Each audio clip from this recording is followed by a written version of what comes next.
On this edition of McDougall, herbalist David Hoffman will challenge your assumptions about natural remedies. Hello, I'm Wayne Judd. And now here's a man who challenges the assumptions of the medical establishment, Dr. John.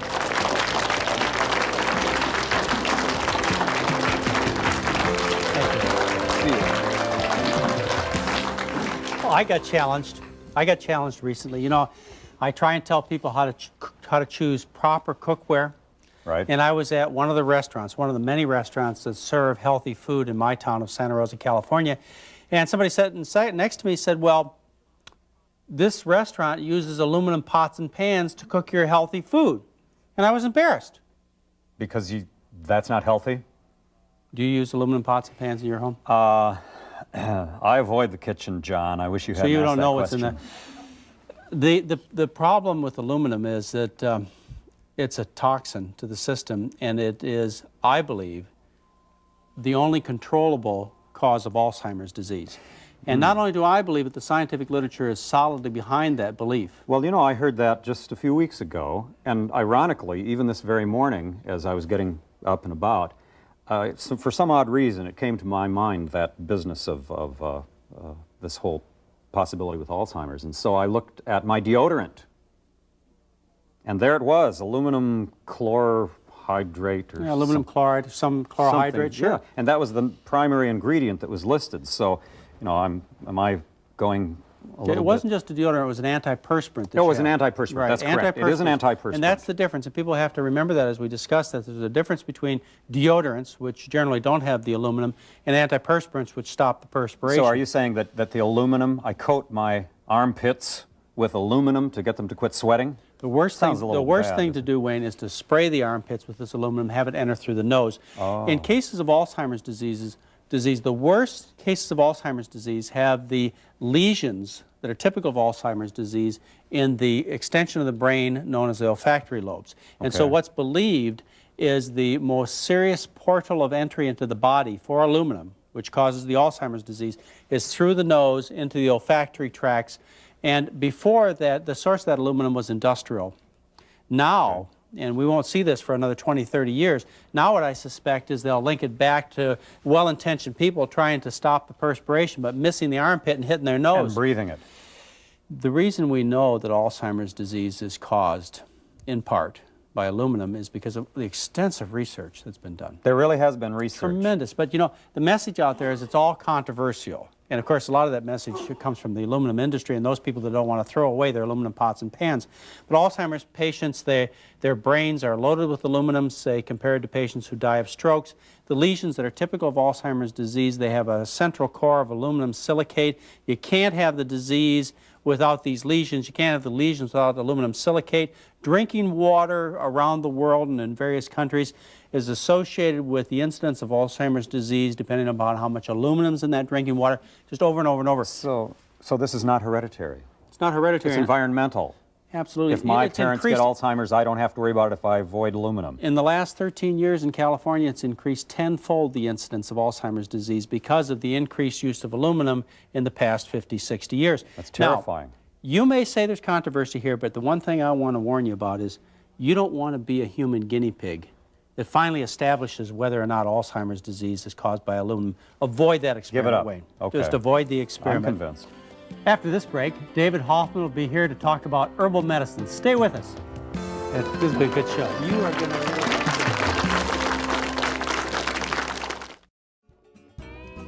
Hello.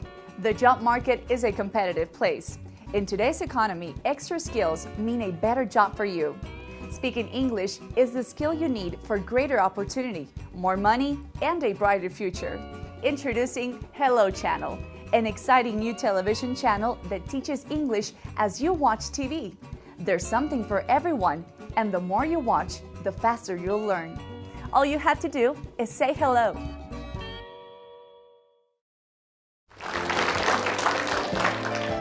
And with us is David Hoffman. You remember David Hoffman from a few shows back.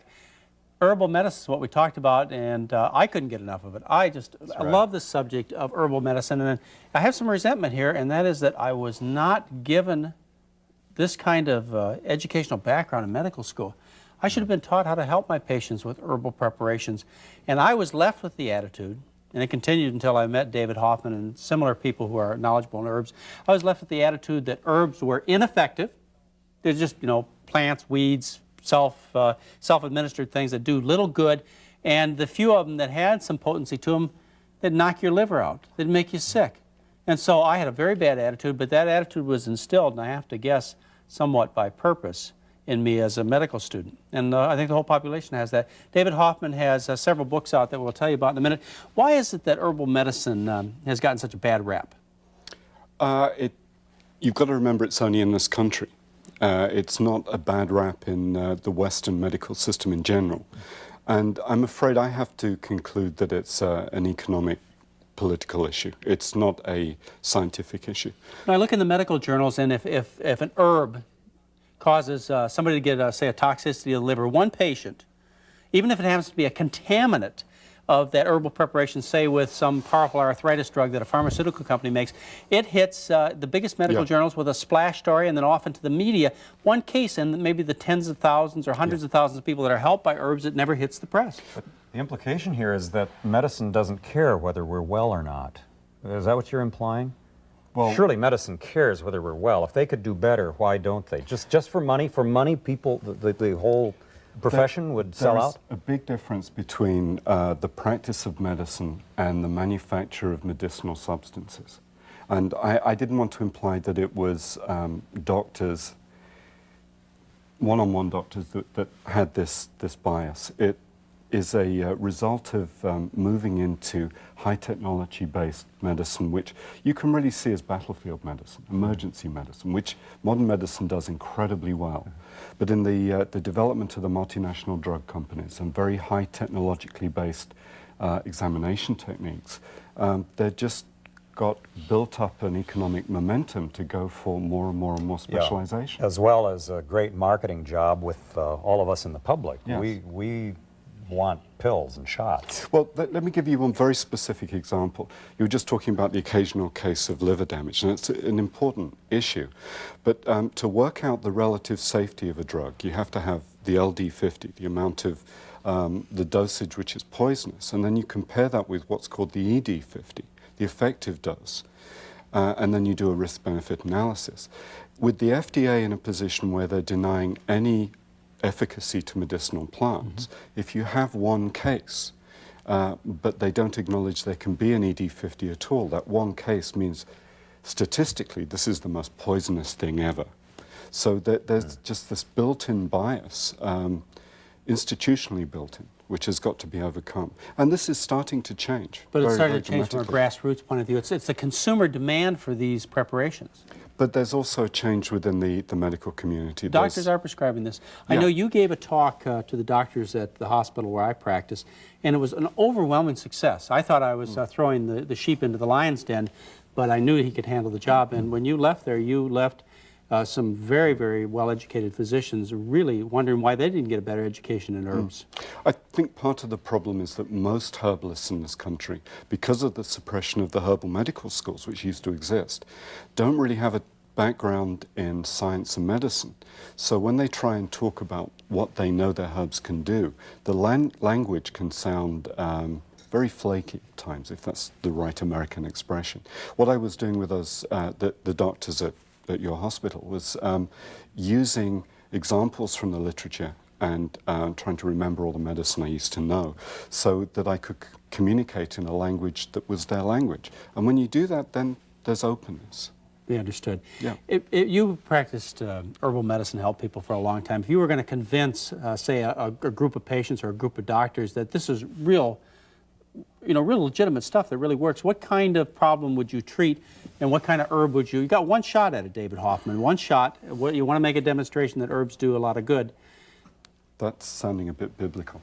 But I would say that the real strong area for natural medicine in general, but especially herbal medicine, is treating the degenerative diseases, not trying to treat acute life-threatening conditions. Just about anything in the digestive system and digestive system dysfunction can be addressed very rapidly with herbal medicine. How about indigestion? Yes, yes, but then what is indigestion? Well, heartburn. It's yeah, heartburn. It's the heartburn, stuff that they send me out to buy antacids for. anything that the drug Tagamet can do, a herb called marshmallow, used at high enough dosage, will do symptomatically the same. It works in a very different way, so the blood chemistry will be different, but you can achieve the same results, and actually you can achieve them faster. How about, I've heard cabbage is also good for indigestion, ulcer problems. Very much. And bananas, I've heard too.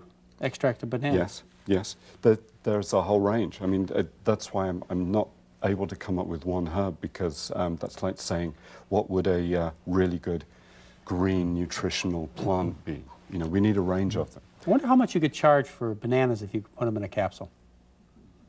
Well, have you seen those capsules of powdered beet powder?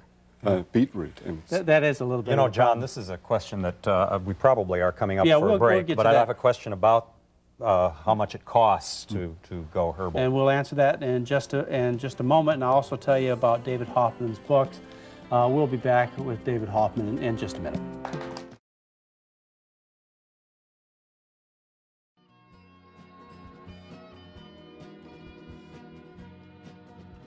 Hello. That's right, I said hello.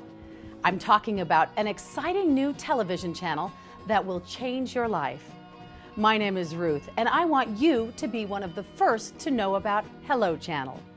Hello Channel is designed to teach you to speak English. Anyone can learn. We offer something for everyone. You'll see programming for children, teenagers, and adults, all on different levels. With Hello Channel, you'll hear, see, read, and speak English as you're watching entertaining television programs, making it easy to learn.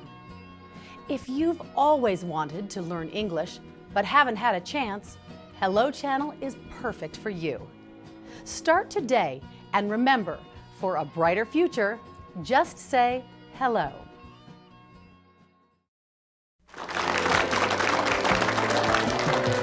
And with me is David Hoffman. David Hoffman is professor of integral health at the Integral Studies Institute in San Francisco. He's also author of many books and a CD-ROM. It's called The Herbalist. You can plug this into your IBM computer or your Apple Macintosh computer, and you could bring up the herbs and also the problems, and by computer technology, it'll put the two together and help you tremendously.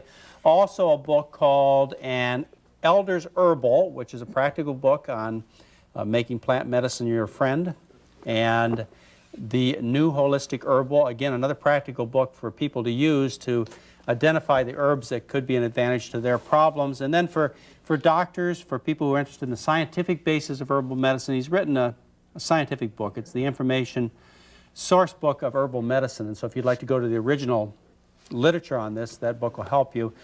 You were asking a question before I thank you, did John. David, I'm wondering about the economics of herbal medicine. Can I afford it? Is it more or less expensive? Will my health plan cover it, as opposed to getting amitriptyline, or it's the only drug that jumped into my brain at the moment. But you got my question. Yeah. What's the economics of this? Confusing.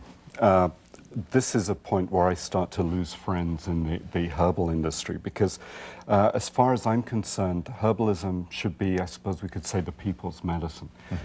If you know the plants, you can pick them. If you don't know the plants, don't pick them, just in case. In states where naturopathic medicine is licensed, and California is not one of them, but in the states where it is, then if the herbs are prescribed by a naturopathic physician, then they can be covered by insurance. There are ways of using herbs so that it is really quite cheap compared to the real costs of drug medicine. However, if your prescription is covered by insurance and the cost of herbal tinctures isn't, then it will look like the herbs are more expensive. How about if you grow them in your garden? Can you do that? Yeah, and you don't even have to pay PG&E. It's free. Yeah, let me talk about some specific things that always come to me. How about treating female hormone problems like PMS with herbal medicine?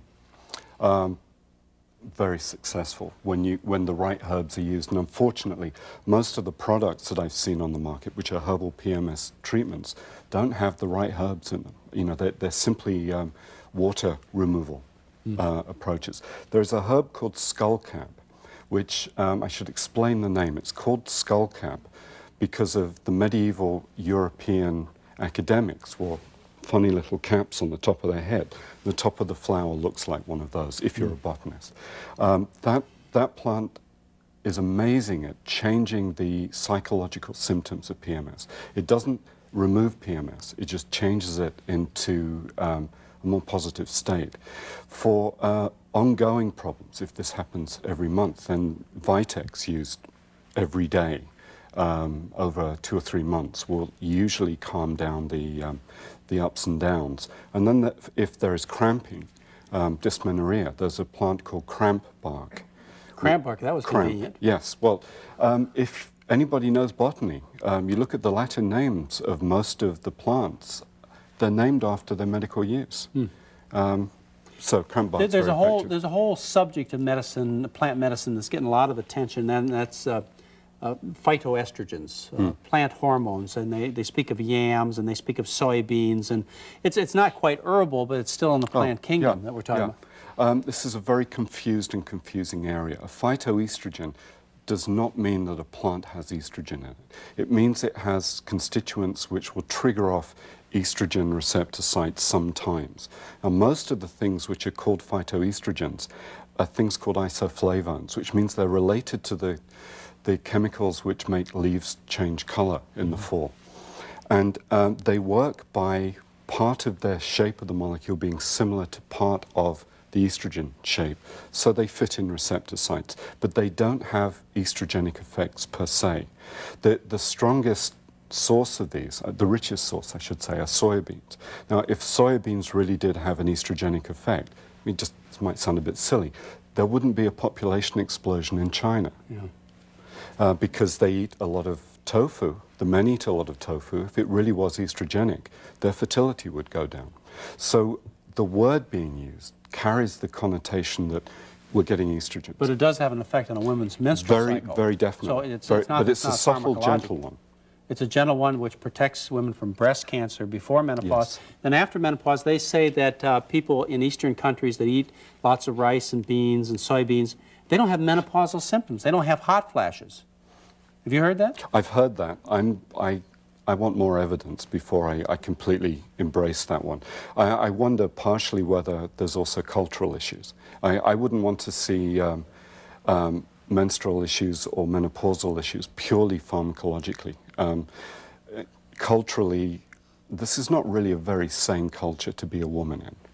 Women are really given a hard time in all sorts of roles they have to fulfill. And I wonder whether menopause is as uncomfortable as it is because it's social roles. You and I will that are never know, changing. will we? No. Well, no. we'll just have to leave it to people to tell us. If the herbal issues confuse you a bit, there's a way to straighten it out. David Hoffman has written several books.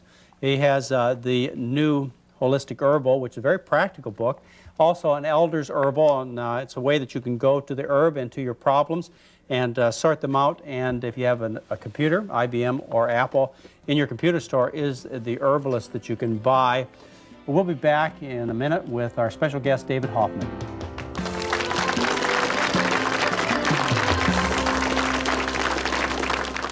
Watch TV and learn English at the same time on Hello Channel. Hey Dad, can you come out and shoot some hoops with me? Busy. Studies show that by the time I'm 12, I can be influenced by friends more than parents. Give your family everything. Give them your time. And with us is David Hoffman. He's a very practical man, and herbal medicine is his specialty. David, I have a question for you. Before our break, we were talking about the good fortune other countries and cultures have. What concerted or organized effort do we see in the medical community or in the herbal community to actually tap into those kinds of resources? I mean, are we just, again, sometimes I sense that America is we have it all and we know it all, but are we reaching out and connecting so that we can grow and learn through? Well, you know, actually, in terms of the worldwide herbal community, there's actually been suggestions that there should be medical herbalists sent as a sort of missionary task to help the poor Americans who are lacking Project in this. Hope. There's Project Herb. The World Health Organization funds something called the Traditional Medicines Program, which is looking at ways in which indigenous traditional, usually herbal approaches can be linked in with Western Orthodox medicine. And incredible work's being done on that. There's only one country in the world where that doesn't happen, and that's here. Interesting. Well, we have the pharmaceutical companies Yes. that make up for all that. Yes. How about we hear a lot about herbs, and the household word is ginseng. How about ginseng as the tonic for youth, the tonic for, well, anything you would want, I guess? Well, there are lots of different ginsengs, which is one of the confusing issues here. Ginseng belongs to a category of plant actions called adaptogens, which help you cope and deal with stress. And they're very, very useful, but you can only use them so far. What we Westerners tend to do is when something good comes along, we use it to its limits, and then we need something else to help us. Ginseng really comes into its own when it's used as a way of coping with stressful situations, changing the stress, and removing it. If ginseng is just used regularly to work harder, do more, then a collapse is going to come eventually. The plant which I recommend, rather than Panax ginseng, the one that is so well known, is something called Siberian ginseng. Ordinary ginseng can overstimulate some people. It's not uncommon to get headaches. Siberian ginseng doesn't cause any of those problems, and it's a lot cheaper. But how can you tell whether you've got real ginseng, whether you've got the proper dose? And this applies to all herbs. I mean, the consumer beware out there, I suppose. Yeah, and this is why the FDA is essential, I'm afraid to say. So you're in favor of sort of regulation? Because the marketplace has really shown that it can't police itself properly. There are some excellent herb companies, but there are some really dubious organizations. There is a really important role for the FDA. However, what it's doing at the moment makes no sense whatsoever. But there is an important need for regulation. Once you get it back into that realm, though, face it, David, aren't we again looking at commercializing this thing to the extent that it's just going to become another rip-off? Once we find it's better, then maybe the pharmaceuticals will move toward herbs and capture the market, and we'll... They can't patent them. No, but they can patent mixtures and combinations. Yes, it's a concern. It's a real concern. You have to bear in mind that all of the big drug companies, other than the genetic engineering ones, they all started as herbal product companies in the last century. Interesting. Well, I guess I'm just skeptical that herbalists are going to be any nicer than pharmacies. Is that bad? No, it's a good question. Economics seems to drive everything.